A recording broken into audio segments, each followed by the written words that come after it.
The crowd gathered in the central atrium of the Cthar Historical Archives had fallen into an uncomfortable silence. Aravok stood before them, his imposing 8-foot frame seemingly diminished by the weight of his own words. The ceremonial armor that marked him as a war hero gleamed under the ambient light, each medal and insignia telling the story of past glories that had earned him reverence among his people. But today, that reverence was being tested. "What you have just heard," the archivist said, her voice carefully modulated to hide her discomfort, "is the unedited testimony of Grand Commander Aravok of the Third Fleet, recorded for our Historical Preservation Initiative." Her inner eyelids flickered rapidly, a sign of distress among the Cthar. "We thank the commander for his candor." The gathered historians, military officials, and young cadets shifted in their seats. Some exchanged glances of disbelief. Others stared at Aravok with newfound wariness. The tension in the room was palpable, thickening the air like a tactical dampening field. Aravok had broken 60 years of silence about what had truly happened during the Great Galactic War against the Human Alliance. And in doing so, he had shattered a cornerstone of Cthar identity, their perceived superiority over the emotional, chaotic humans. As the crowd began to disperse, Aravok caught glimpses of their reactions. The military officials moved with stiff formality, their usual respectful nods noticeably absent. The younger Cthar lingered, their curiosity evident in their wide-set eyes. An elder academic approached him briefly, only to say, "Some truths are best left buried in the void, Commander," before turning away. Aravok had expected this, but expectation did not lessen the sting of isolation. As he made his way toward the exit, his personal assistant Telvok approached with clear reluctance. "Commander, your transport is ready, and there is a message from the High Council. They request your presence tomorrow morning." "Of course they do," Aravok said, his deep voice carrying a resignation that had become all too familiar over the decades. "They want to understand why I've chosen now to destabilize our carefully constructed narrative." "If I may ask, sir," Telvok ventured, his youth making him bolder than most, "why did you—" "After all these years," Aravok paused, looking out through the vast transparency that offered a view of their homeworld's twin moons. "Because the young deserve truth, not comfortable illusions, especially when those illusions may lead to future conflicts."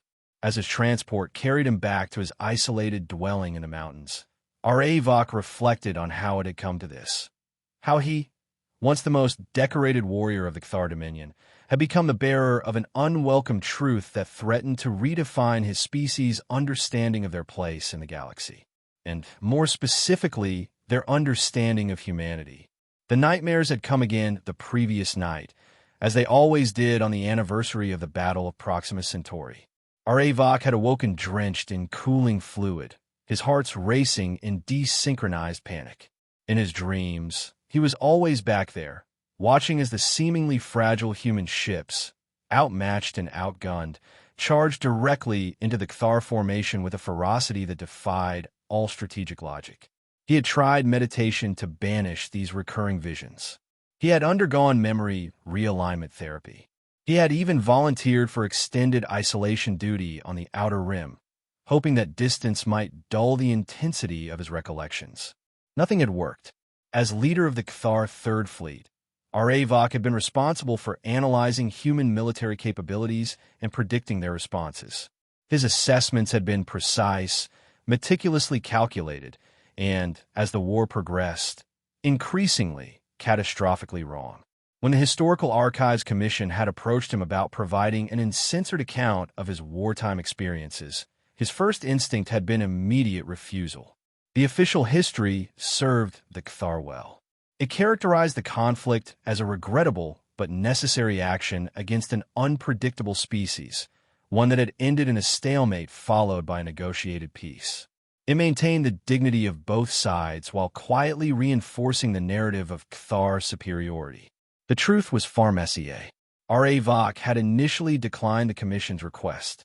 Then came the messages from the young historian Telenaar, who had discovered discrepancies in the battle records while researching for her thesis.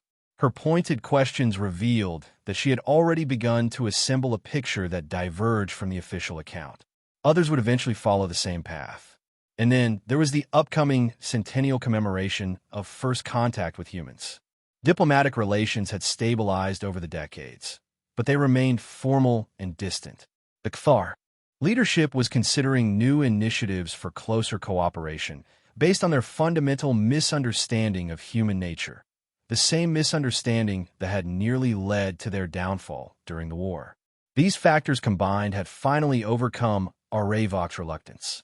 If his people were to engage with humans again in any meaningful way, they needed to understand what they were truly dealing with. So he had agreed to the full memory extraction and recording process. For the first time, he had allowed himself to revisit every moment of his encounters with humans during the war, from the first skirmishes to the final, harrowing battles that had left him forever changed. Now, as his transport settled onto the landing pad of his mountain retreat, Arevok wondered if he had made a terrible mistake. The council would likely censure him. His status as a war hero might be quietly diminished. The younger generation might see him as a traitor to Kthar pride. But as he stepped into his dwelling and observed the wall of commemorative insignia from his military career, each one representing a victory achieved through the blood of his soldiers, he knew he could no longer live with the comfortable lie. The galaxy deserved to know why the Kthar, despite their superior technology, physical strength, and collective intelligence, had come to secretly fear the humans. And it had begun long before the final battles. In the earliest days of the conflict, when the Kthar had first encountered humanity's peculiar and terrifying way of waging war. The memory recording had begun with those early encounters 60 years ago. The Kthar fleet moved with perfect precision through the Arcturus system. 57 warships arranged in the spear formation, an ancient and mathematically optimal approach that maximized defensive capabilities while concentrating offensive power at the formation's tip. The humans had established a colony on the fourth planet, directly violating the territorial claims the Kthar had registered with the Galactic Council 3 decades earlier. Fleet Commander Arevok, then a younger but already distinguished officer, studied the tactical display with satisfaction. Their intelligence on human military capabilities was extensive, gathered through covert observation over many years. The humans possessed reasonable technology but lacked the unified purpose and disciplined thinking that made the Kthar the dominant power in this sector. Tactical analysis confirms human defensive fleet consists of 32 vessels of varying classes. His second-in-command, Subcommander Vexcor, reported. Their formation appears irregular. Arevok observed the human fleet. Instead of adopting one of the standard defensive postures recognized throughout civilized space, their ships were arranged in what appear to be small, independent clusters without obvious tactical purpose. Typical, Arevok said. Their individualistic nature prevents them from achieving true coordination. Their captains likely operate with significant autonomy rather than submitting to a unified command structure. Should we adjust our approach? Vexcor asked. Unnecessary. The spear formation will overwhelm them as calculated. Their emotional responses will lead to disarray once our main force engages. Maintain course. The battle began exactly as the Kthar simulations had predicted. The spear formation pierced the scattered human defenses, and several of their smaller vessels were quickly disabled by the Kthar's superior weaponry. Arevok felt the familiar satisfaction of a well-executed strategy as the tactical display updated with each human ship neutralized. But then the irregular pattern of the human ships suddenly revealed its purpose.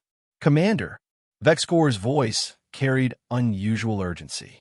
The human vessels are executing some form of coordinated maneuver. The scattered clusters of human ships had begun moving in what appeared to be randomized patterns. But these movements were causing the Kthar formation to extend and thin as they pursued targets that seemed vulnerable, then rapidly change position. They are attempting to disrupt our formation, Arevok observed. Maintain discipline. All vessels hold position according to Tactical Protocol 7. But 3 Kthar ships had already broken formation, pursuing what appeared to be a damaged human cruiser. As they closed in for the kill, the human vessel suddenly accelerated at a rate that should have been impossible given its apparent damage status. It led the Cathar ships directly into an ambush, 5 human destroyers emerging from behind a moon's sensor shadow. "Recall those vessels immediately," Vok ordered, but it was too late. 2 of the Cathar ships were crippled in the surprise attack. Throughout the battle zone, similar scenarios were unfolding. Human ships that appeared to be operating independently were actually executing a complex dance of feints and counterattacks. Their formation hadn't been disorganized. It had been deliberately crafted to appear that way. "They're using our expectations against us," Vok realized aloud. They anticipated we would see their formation as flawed and exploitable. By the battle's end, the Cathar had achieved their objective of disabling the colony's defensive systems, but at a cost far higher than any simulation had predicted. 7 Cathar vessels have been destroyed or severely damaged, a casualty rate nearly triple what had been deemed acceptable. In the after-action analysis, Vok struggled to explain the discrepancy between prediction and outcome. "The humans employed deceptive tactics that exploited our adherence to established formations," he reported to the High Command. "They projected vulnerability to draw our forces into disadvantageous positions. Their captains showed unexpected coordination despite appearing to act independently." The High Commander's expression remained impassive. "Your assessment of their capabilities was flawed, Commander Vok. This is disappointing. I accept full responsibility for the miscalculation," Vok said. "I recommend we revise our understanding of human battle doctrine. They do not adhere to the rational principles we expected." "Explain." "Their apparent chaos masks an underlying pattern, but one that defies our conventional tactical analysis. They deliberately project weakness where they have strength. They employ strategies that appear wasteful or irrational, but serve to disrupt our more efficient approaches." The High Commander considered this.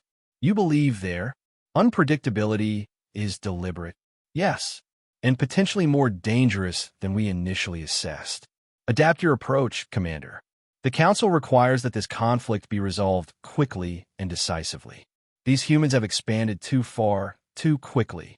They must be contained."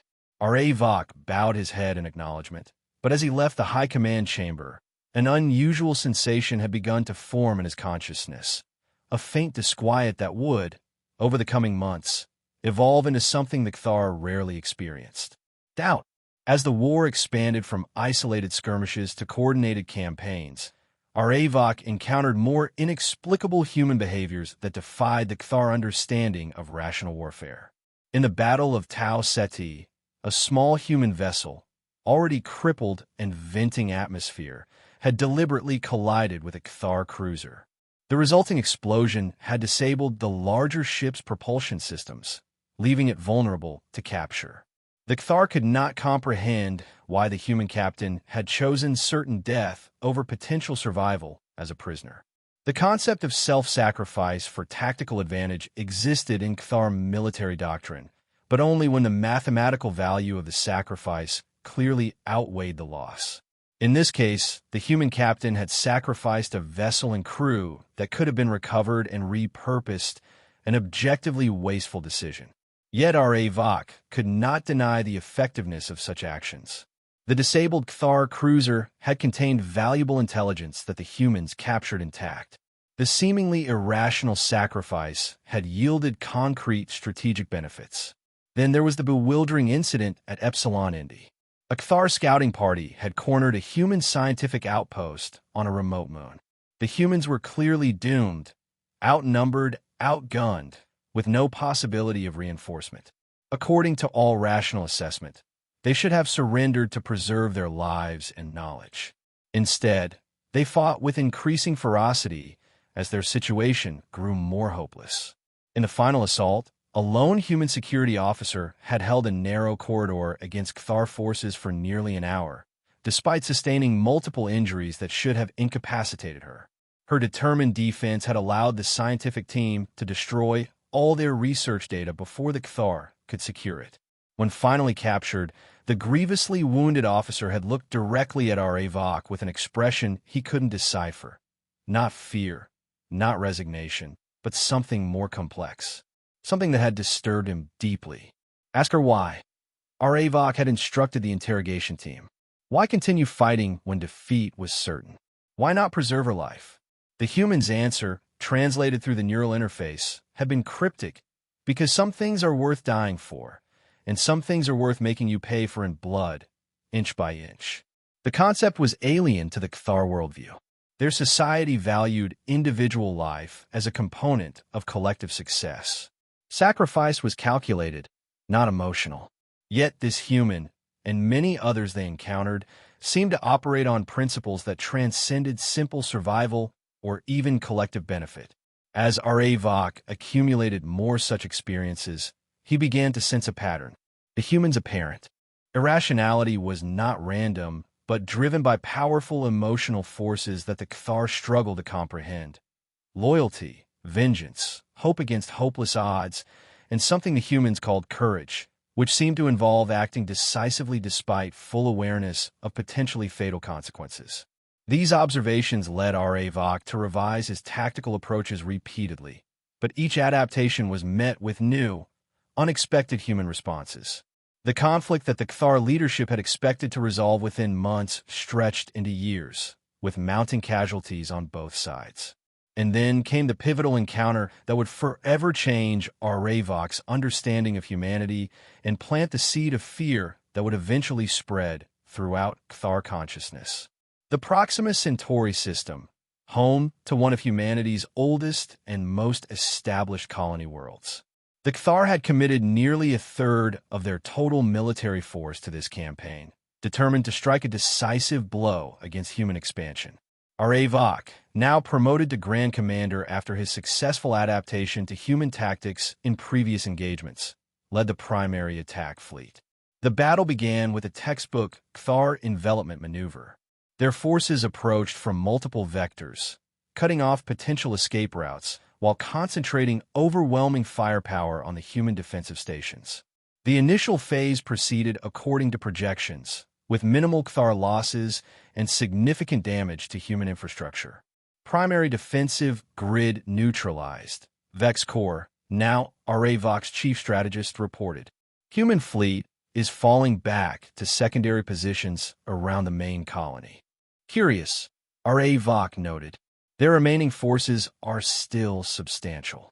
Why concede the outer defenses so readily? Perhaps they recognize the futility of resistance and are preserving forces for negotiation leverage. R.A. Vach studied the tactical display, that sense of disquiet growing stronger. No, the humans rarely act from such pragmatic motives. This is something else. He adjusted the sensor focus, scrutinizing the human fleet movements more carefully. They were retreating in what appeared to be disarray, but R.A. Vach had learned to distrust appearances when it came to human tactics. Approach with caution, he ordered. Full sensor sweeps of all spatial anomalies and maintain distance from debris fields. His caution proved warranted. As the Cathar fleet advanced, sensors detected unusual energy signatures in what had appeared to be destroyed defense platforms.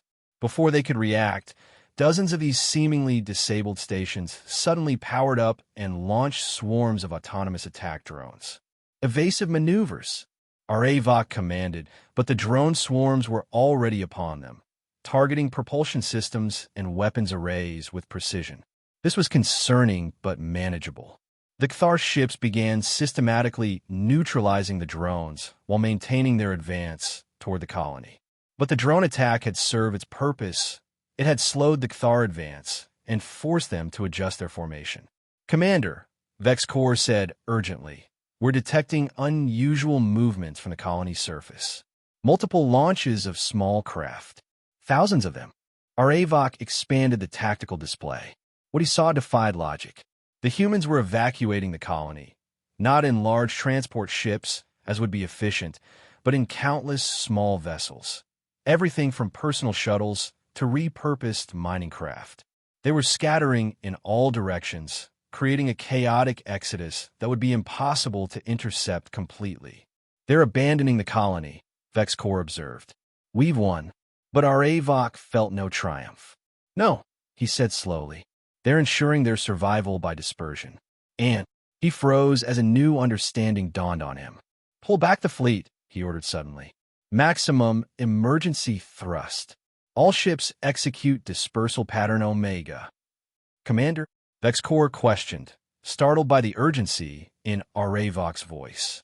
They've rigged the entire colony to detonate. This is a trap. Even as he gave the order, Aravok knew many of his ships wouldn't escape in time. The Cthar vessels nearest to the colony began emergency maneuvers, but their calculated, precise movements seemed ponderous compared to the chaotic, desperate flight of the human craft. The detonation, when it came, exceeded even Aravok's dire prediction. The humans hadn't merely rigged conventional explosives. They had somehow destabilized the colony's fusion reactors in a precisely calculated way, creating a chain reaction that released energy equivalent to a small nova. The blinding flash temporarily overwhelmed the fleet's sensors. When systems recovered, the tactical display told a devastating story. 23 Cthar warships destroyed outright. 17 more severely damaged. The colony was gone, reduced to superheated plasma that was now dissipating into space. But the human refugees, those thousands of small craft that had fled in seemingly random directions, many had escaped the blast radius. Not all, certainly. The humans had sacrificed many of their own in this desperate gambit, but enough survived to ensure their continuation.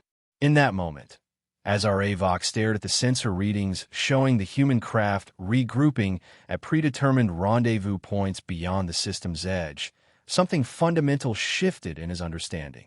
This wasn't just unpredictability or emotional decision-making. This was something far more profound and terrifying. The humans had willingly destroyed their own colony, a settlement that had taken generations to build, rather than allow it to fall into Cthar hands. They had sacrificed countless lives, including many of their own, to inflict massive damage on the Cthar fleet.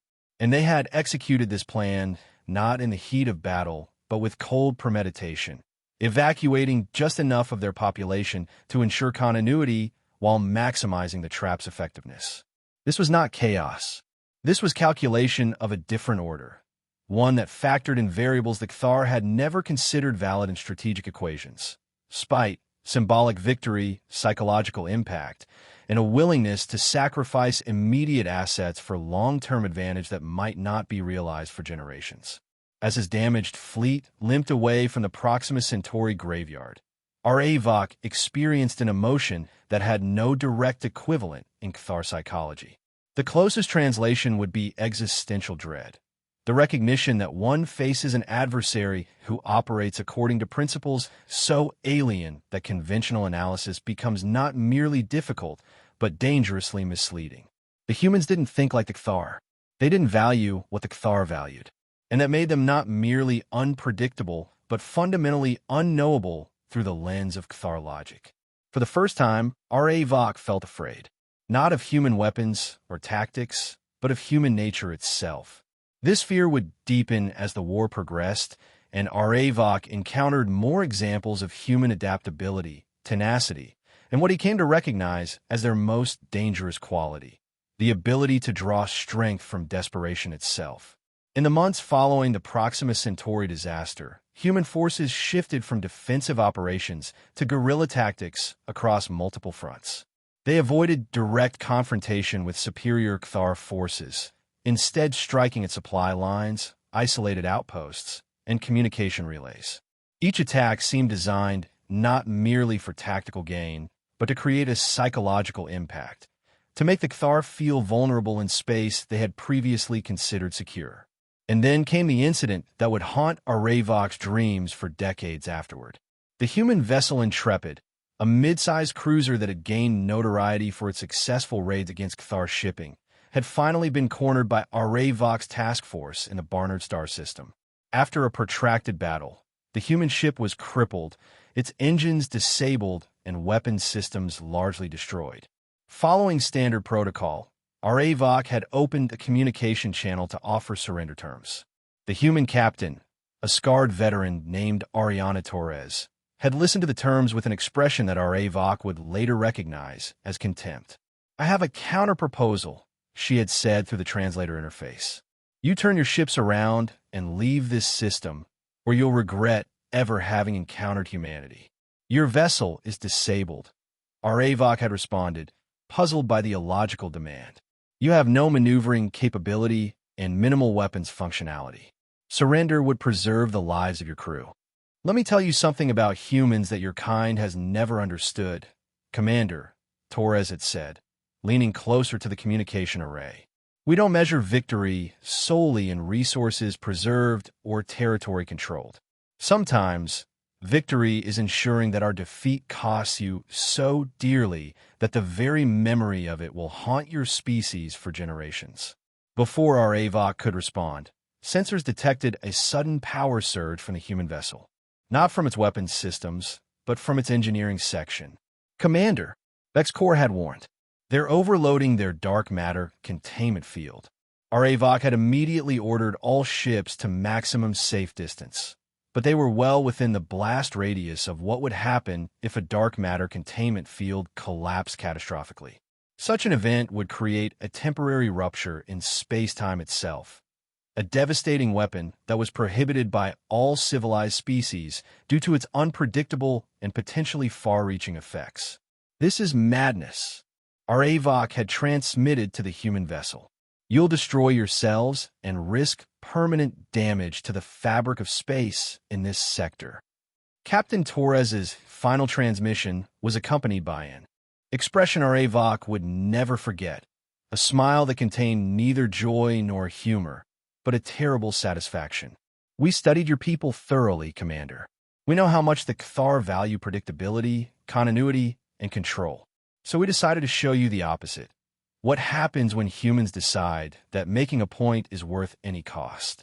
The universe is not the orderly, rational place your philosophy imagines. It's wild and chaotic, and sometimes it answers to emotion more than reason." The transmission had cut abruptly. Moments later, the Intrepid's containment field collapsed.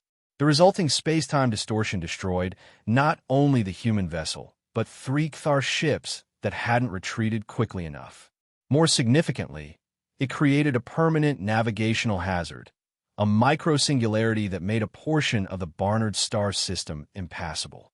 In the aftermath, as our Avok's fleet regrouped and assessed the damage, he had struggled to process the implications of what he had witnessed.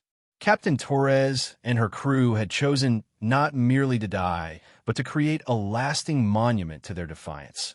A wound in space that would force the Cathar to remember their encounter with the Intrepid every time their ships were forced to navigate around the distortion. This was warfare elevated to the symbolic, the psychological, the existential.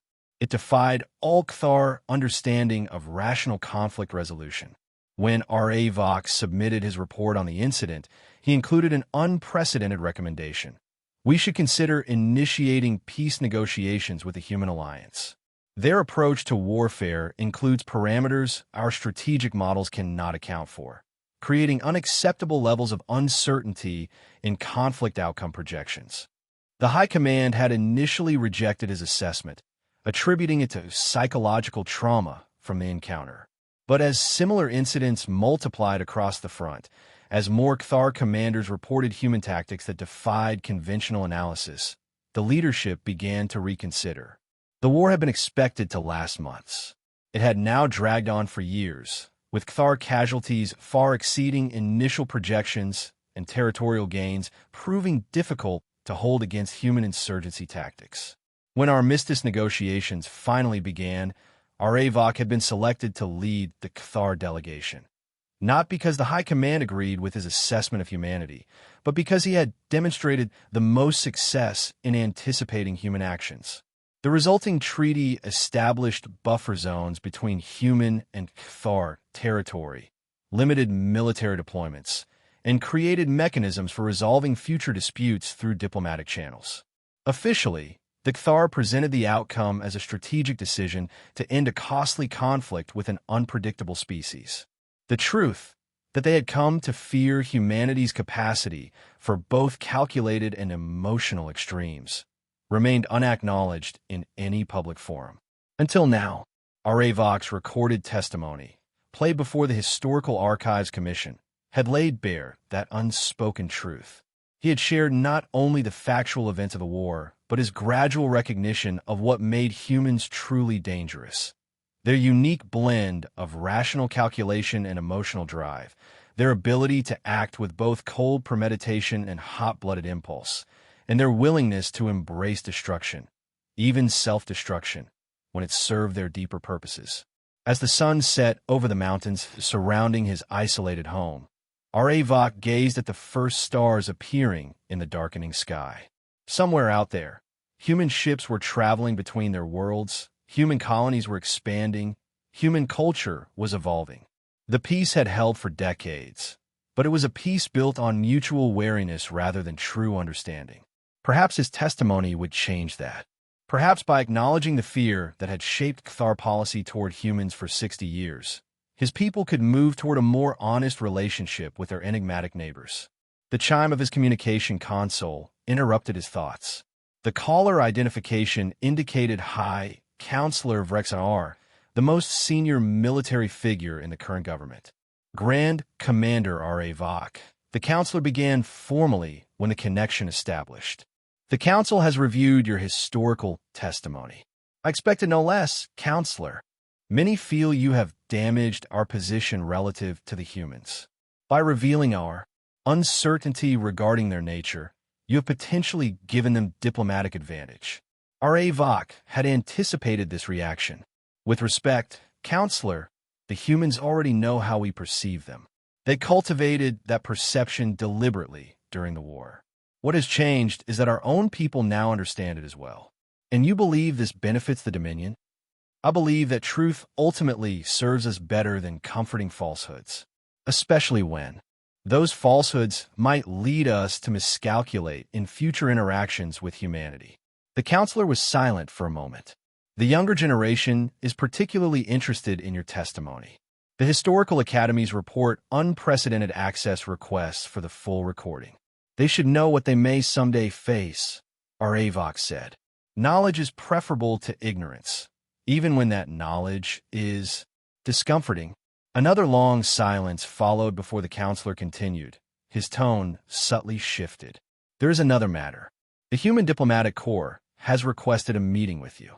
This was unexpected. For what purpose? They did not specify, but given the timing, it seems likely they have become aware of your testimony. The council is uncertain how to respond. R.A. Vox considered the implications. Such a meeting would be unprecedented, direct diplomat-to-veteran contact outside official channels. I will meet with them, he decided. If they wish to discuss my experiences, I will be as truthful with them as I have been with our own people. The council has not yet approved such a meeting, the counselor cautioned. Then inform them that an elderly veteran wishes to share perspectives with former adversaries before his time ends. Frame it as a personal matter rather than a diplomatic one. After further discussion, the counselor reluctantly agreed to arrange the meeting, with the stipulation that it would be monitored and could be terminated if deemed contrary to Cathar interests. 3 days later, R.A. Vox found himself in a neutral meeting facility on the outer moon, waiting to face representatives of the species that had transformed his understanding of warfare and, in many ways, of existence itself. When the human delegation entered, he was surprised to see a single individual rather than the expected diplomatic team. More surprising was the human's age. He appeared to be in the latter stages of human life, his hair white, his movements careful but deliberate. Grand Commander R.A. Vox, the human said in passable Cathar language, executing a formal greeting gesture with reasonable accuracy. I am Dr. Adam Chun, formerly Captain Chun of the Earth Alliance Defense Force. R.A. Vox felt a momentary disorientation. You were a military commander during the war? Dr. Chun smiled faintly. I commanded the destroyer Relentless in the Epsilon Eridani campaign. We never faced each other directly, but I studied your tactics extensively. This was entirely unexpected. R.A. Vox had anticipated meeting with diplomatic staff, not a former combatant. "Please sit," he offered, indicating the specially designed seating that had been arranged to accommodate human physiology. As Dr. Chen settled himself, Aravok noted the artificial leg partially visible beneath the human's formal attire, likely a war injury. The human followed his gaze. "Proxima Centauri," Dr. Chen explained simply. "I was one of the evacuation coordinators. Not all of us got out before the detonation." The coincidence was startling. "You were present at the colony destruction?" "I helped plan it," Dr. Chen said, his expression unreadable. "A desperate strategy for desperate times. When we learned your fleet was approaching in such strength, we knew conventional defense was impossible. So we made a decision that your strategists considered irrational." Aravok felt the old disquiet stir within him. "Why have you requested this meeting, Dr. Chen? Surely not to revisit old battles." "Actually, that's precisely why I'm here. When our intelligence services intercepted information about your testimony to your historical commission, I requested permission to meet with you personally. To thank you." "Thank me?" Aravok was genuinely confused. "For what purpose?" "For telling the truth. We humans have our own official histories of the war, you know? Our own comforting narratives about our technological ingenuity and determination overcoming a superior force. But the reality was messier, wasn't it? We didn't win through superior strategy. We won because we frightened you in ways you couldn't articulate even to yourselves." Aravok considered denying this characterization, but found he could not. "Your assessment is not inaccurate, though fear is an imprecise translation of the concept." Dr. Chen nodded. "Of course, just as our concept of victory in that war is imprecise. Neither of us truly won, but both sides learned something valuable about the other." He paused, studying Aravok's expression, "and about ourselves." For the next 2 hours, the former adversaries compared perspectives on key battles and decisions during the conflict. Aravok was startled by the human's candor regarding strategic mistakes and miscalculations. Dr. Chen, in turn, seemed genuinely interested in understanding how the Cathar had perceived human tactics. "Your people never understood why we fought so desperately even when victory was mathematically impossible," Dr. Chen observed. "It wasn't a rationality, at least not as we define it. It was a different value calculation." "Explain," Aravok requested, genuinely curious. "Your species evolved with a strong collective identity. Individual survival is secondary to group success. This creates highly effective, coordinated action, but limits certain forms of innovation and adaptation." The human leaned forward. "Humans evolved as tribal, but highly individualistic. Our strength comes from creative tension between personal survival instincts and group loyalty. When those align, when an individual decides their personal values require sacrifice for the group, we're capable of actions that defy conventional cost-benefit analysis, such as destroying your own colony to damage our fleet." "Exactly. By your logic, preserving the colony's infrastructure would be the rational choice, even under occupation. You could always reclaim it later. But for us, the psychological impact of denying you that victory and demonstrating our resolve was worth the material cost." Aravok found himself nodding. "This aligns with my observations. But such thinking remains alien to most Cathar. My testimony has been met with significant resistance." "I imagine so. Just as many humans still don't understand your species' approach to conflict. We tend to romanticize our emotional responses, our fighting spirit.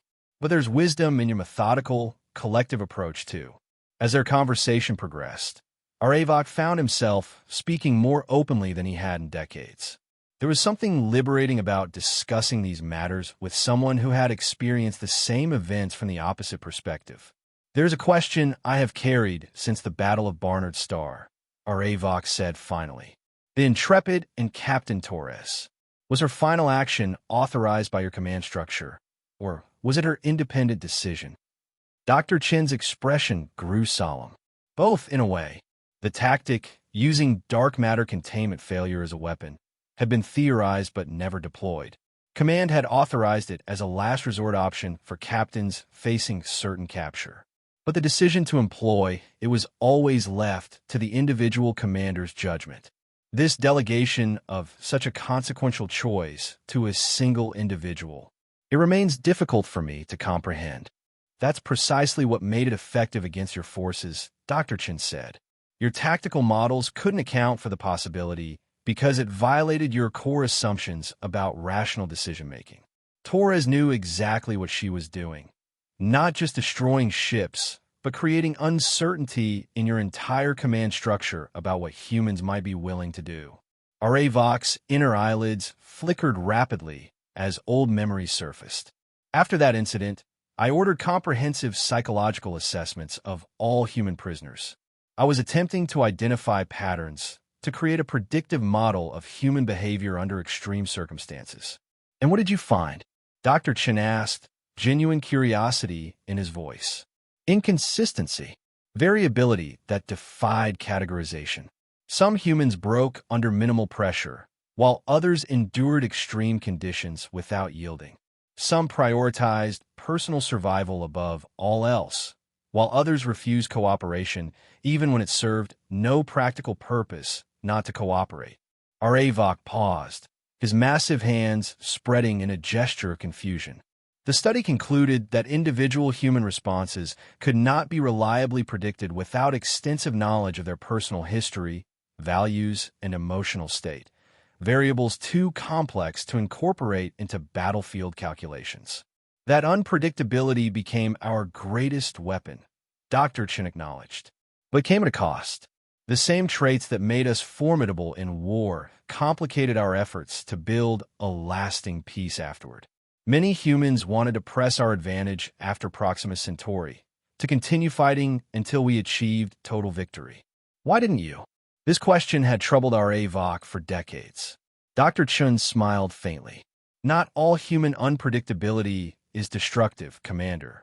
Some of us recognize that exterminating or subjugating your species would require us to become something we did not wish to be. The same emotional capacity that fueled our most desperate tactics also allowed some of us to envision a future beyond perpetual conflict. The subtle complexity of human motivation continued to fascinate our Avok. Your kind contains multitudes, he observed. Perhaps this is what my people have never fully grasped. As their scheduled time drew to a close, Dr. Chun produced a small data storage device. I have something for you. With my government's permission, I've brought selected records from our side of the conflict, battle analyses, personal accounts from human commanders who faced your forces, strategic assessments of Cathar capabilities, information that hasn't been shared before. Our Avok accepted the device carefully. This is unexpected. Why provide this now? Because you took the first step with your testimony. True understanding requires perspective from both sides. The aging human rose slowly from his seat. You've given your people a more honest view of humans. I thought you deserved the same insight into how we viewed you. The Council may not permit me to share this information broadly, our Avok cautioned. That's your decision to make, as was the decision to break your silence after 60 years. Dr. Chun extended his hand, a human gesture of respect and finality that our Avok had learned during the armistice negotiations. Our Avok carefully enveloped the much smaller human hand his own. In another life, Dr. Chun, we might have had much to discuss as scholars rather than adversaries. Perhaps in this life, there's still time for that, the human replied. After Dr. Chen departed, our Avok remained in the meeting chamber, the human data device heavy in his hand. He understood the significance of this exchange, not merely the information itself, but the act of sharing it. Like his own testimony, it represented a choice to move beyond comfortable half-truths toward something more complex, but ultimately more valuable, genuine understanding. The days following his meeting with Dr. Chun brought predictable reactions from the Cathar authorities. The council was divided on how to respond to both our Avok's public testimony and his unsanctioned exchange with the human veteran.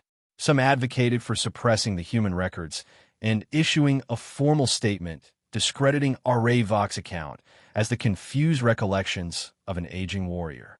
Others argued for a more nuanced approach, recognizing that the younger generation would not easily accept such obvious censorship. In his mountain dwelling, R.A. Vach found himself unexpectedly at the center of a cultural transformation. Young Cathar scholars and military cadets began making pilgrimages to seek his insights, often arriving without official permission. His personal communication array was overwhelmed with messages, some supportive, others accusatory, but all engaging with the fundamental questions his testimony had raised. Most significant was the message from Telen Ar, the young historian whose initial inquiries had partly inspired R.A. Vach to break his silence. "Your testimony has transformed our understanding of the Great War," she wrote. "But more importantly, it has opened a dialogue about the limitations of our traditional analytical frameworks. Many of us have long suspected that our approach to interspecies relations was built on flawed assumptions. Your first-hand account provides the evidence needed to reconsider those assumptions." She went on to request permission to establish a new research initiative focused on developing more sophisticated models for understanding non-Cathar psychology, particularly human decision-making under stress. The project would draw on both R.A. Vach's experiences and the newly available human perspectives. He granted her request, providing access to the data Dr. Chun had shared, despite the Council's ambiguous position on its distribution. If censure came, he would bear it alone. 3 months after his testimony, R.A. Vach received a formal communication from a council. He had expected reprimand, perhaps even denial of his veteran benefits or symbolic stripping of his honors. Instead, the message contained an unexpected directive. He was requested to assist in revising the training protocols for Cathar diplomats and intelligence officers assigned to human territories. Recent diplomatic developments necessitate a more nuanced understanding of human psychology and decision-making patterns, the directive stated. Your unique perspective and experience are deemed valuable to this process. The implicit acknowledgement in this request was clear. While the Council might not publicly endorse R.A. Vach's revelations, they had recognized the practical value of his insights. The comfortable fictions that had governed Cathar policy toward humans for decades were gradually giving way to a more complex, more accurate understanding. On a cool morning 6 months after his testimony, R.A. Vach stood at the observation platform of the Cathar Science Academy, watching as a joint human-Cathar research vessel prepared for departure. The unprecedented collaboration, a deep space mission staffed by scientists from both species, would have been unthinkable a year earlier. An impressive sight, isn't it? The voice belonged to Telen Ar, recently appointed as historical consultant to the joint mission. The first of many such collaborations, I expect. You seem confident in the project's success, R.A. Vach observed. I've spent the past months studying both the war records and the peace that followed, she replied. What I've found is that our greatest failures and misunderstandings occurred when each side tried to force the other into their own analytical framework. The humans expected us to act according to their emotional imperatives. We expected them to follow our logical methodologies. Neither approach yielded accurate predictions. R.A. Vach nodded approvingly. And your solution? We're developing a new framework, one that doesn't attempt to normalize either species' approach, but instead maps the interactions between them. Humans will always be more individually variable than Cathar, more prone to emotional decision-making, more willing to embrace risk. Cathar will always value collective harmony, logical consistency, and preservation of established systems. But with proper understanding, these different approaches can complement rather than conflict. As they watched, the massive research vessel's engines ignited, the blue-white glow reflecting off the Academy's crystal spires. The ship rose slowly at first, then accelerated smoothly into the upper atmosphere. Tonar said some of the younger Cathar are studying human art and literature, trying to understand their emotional landscapes from the inside, as it were. And some of the human scientists have expressed interest in our mathematical poetry and quantum harmony compositions. Cultural exchange is a natural progression, R.A. Vach acknowledged, though I suspect both sides will find aspects of the other's expression challenging to appreciate fully. Undoubtedly, but the attempt itself represents progress. She turned to face him directly. Your testimony made this possible, Commander. By acknowledging the fear that once defined our relationship with humans, you've allowed us to move beyond it. Our Avok considered this. Fear, when recognized and understood, can become something else: caution, respect, even fascination. Perhaps that is the true lesson of our encounter with humanity. As the research vessel vanished into the sky, our Avok reflected on how drastically the galaxy had changed within his lifetime. He had witnessed the Kthar's transition from confident isolation to near defeat, from reluctant peace to the tentative beginnings of genuine cooperation. And through it all, the catalyst had been humanity, unpredictable, emotional, sometimes terrifying, but ultimately offering perspectives that the Kthar could never have developed on their own. The fear remained, in a sense. Humans would always be capable of actions that defied Kthar understanding. Their capacity for both destruction and creation on massive scales would always represent a potential threat. But fear, properly channeled, could lead to growth rather than stagnation.